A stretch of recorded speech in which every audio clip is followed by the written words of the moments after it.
Hi, and today I thought I'd do something a little bit different. I was sitting here rearranging the books on the bookshelf, and I came across books that I had forgotten that we had, and other people may overlook. And so I thought I'd just make a little virtual bookstore and read to you the cover jackets or a little bit of the first chapter or something to see if you might be interested in said book. I have three books today that are wildly different. Um, so the first one is called Walking with the Sin Eater. And then we have Aquarius Now, which is not really about astrology. And then probably my favorite book cover we have in here, Advanced Magic for Beginners, that features a hand grenade on it. I have no idea why, but there you go. I bought it just for the cover. I have no idea what's in this book when I bought it. But at any rate, we're going to start with a little bit about Aquarius Now. I'm just going to read the back jacket to you. Oh, no, I'm not going to read the back jacket. I'm going to read the, what do you call this? The jacket sleeve part thingy? I don't know. At any rate, here you go. Um, in Aquarius Now, Marilyn Ferguson tells us a truth we don't want to face. We have no enemy except ourselves and the mess we've made individually and collectively by refusing to look at what we're doing to our bodies, our minds, our society, and Earth itself. We have been seduced by the cult of numbers, caught in a web of mindless materialism, obsessed with competition, with winning and losing, afraid of anything that can't be seen or measured, and in the grip of economic model where only that which generates more money is worth pursuing. Movement pioneer Ferguson revisits the paradigm wars she described in her watershed bestseller, The Aquarian Conspiracy, and offers an imposing array of insights, strategies, tools, and personal experiments, all consistent with a powerful constellation of ideas and principles clearly visible on the horizon of a more mindful society. The imbalance we see outside ourselves only mirrors the imbalance within. The way to heal the imbalance is to heal ourselves. We have to stop thinking of ourselves as conquerors and start thinking of ourselves as fellow travelers with with every living being on this planet. The task is not to climb a mountain, but to navigate a river. We need to take responsibility for our actions. We need to heed the words of our many available teachers, including our own founders, among them Thomas Paine, whose common sense rallied our ancestors to create a new country and more.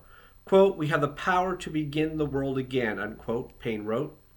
Thomas Paine's stubborn idealism seems suddenly imperative. Is there a choice?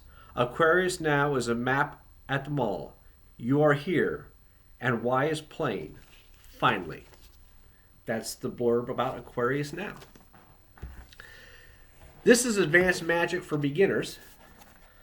The introduction is a bit lengthy, so I'm skipping the introduction. And I'm reading this first chapter here. Well, not the first chapter, this first little bit, just to show writing style of this book. Chapter 1, Nothing Up My Sleeve, or What to Expect from Magic. Below are the two most frequently asked questions about magic with my answers. Question, what is magic? Answer, there isn't a man, woman, or child on this planet that doesn't know what magic is. Don't ask silly questions. I like them already. Question 2, does magic work? No. Still reading?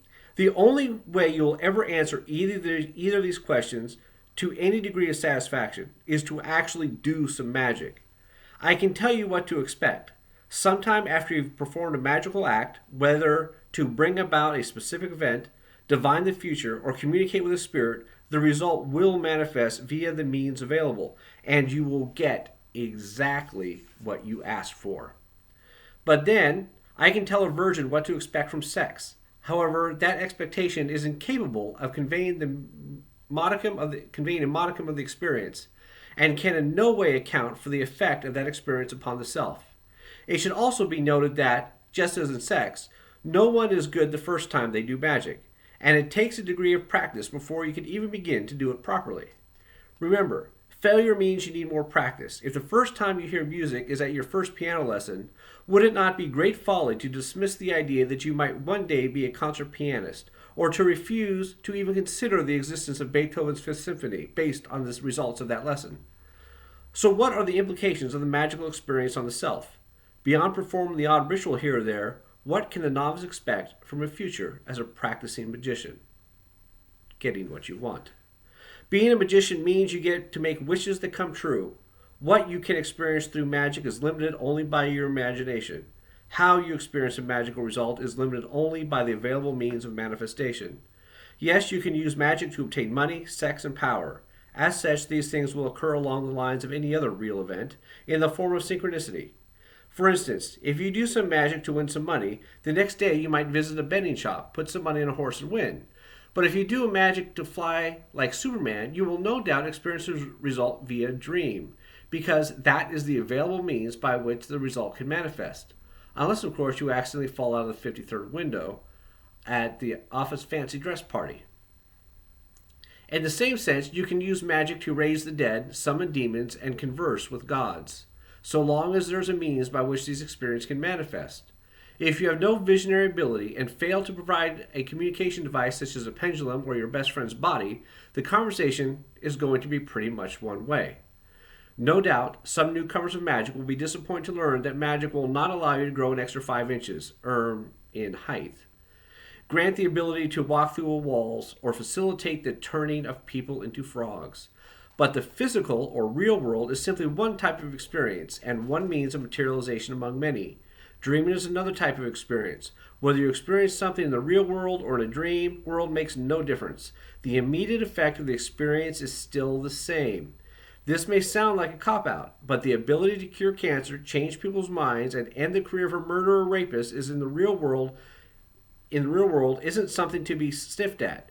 You'll also be glad to hear that if there's one thing you will learn from magic is that what can manifest in the real world is probably far beyond what you might expect. I like the way this guy writes. It's advanced magic for beginners. There's that one. This one is called Talking with a Sin Eater. What sparked me about this one, besides the title, which is obvious? I guess it's the back piece. This is in italics. It's a quote from the book. I returned to the village after a time away at university, and seeking out my old friend, I came instead upon a mystery. Adam's cottage, his garden, and Adam himself were nowhere to be found. The author and minister Frederick Buechner wrote that, quote, in one way or another, man comes upon mystery as a summons to pilgrimage, unquote. And so it was for me, to find my friend, or at least solve the riddle of what had become of him. I embarked upon a new journey of discovery. End italics. Filled with shamanistic insights and magical experiences, this spiritual memoir tells a true story of Ross Heaven's search for Adam Dilwyn Vaughn, an enigmatic Adam who introduced Heaven to the lost art of sin eating and other Celtic traditions, left him a gift, his journal. As Heaven travels on the dragon path, he explores the mysteries of the Holy Grail, encounters spirit healers, and experiences an incredible vision of the Earth Oracle. His fascinating journey ultimately leads to powerful revelations about his life purpose and the fate of humankind. This guide includes a Sin Eater's workbook and simple Celtic divination, dream work, and intuitive practices. Ross Heaven, in the United Kingdom, is an award-winning author and founder and director of Four Gates Foundation, one of Europe's leading spiritual teaching organizations. He can be found online at www.thefourgates.com. So that is Walking with the Sin Eater. And that's what I have for you now. Since I'm going through all the books, expect a few more videos like this today. And maybe in the future, if people tell me they like them, I'll make more of them. So have a great day. We are open for curbside pickup today if you like any of these books or anything else. Thanks. Have a great day.